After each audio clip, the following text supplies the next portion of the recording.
Uummanni Harargee jaalalaan beekama, harka shiftaatti ammoo maaliif wareegama?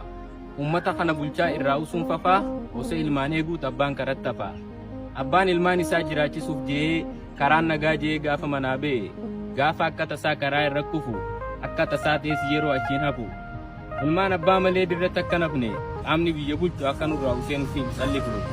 Mootummaan nufusuu hin qabu gonkumaa, namni carraaqqatu maaliif tarakkuma? Eegumsi jajjabaan nuuf godhamuu qaba, namni carraaqqatu maaliif lubbuu dhaba? Namtichaatu beelaan du'e jira. Bara quufaa keessa beela kan simate, beela akka qabu firatti himate. Deebiidha gaafate meeqa daddabalee, birri irraa ufnaan manatti ol gale.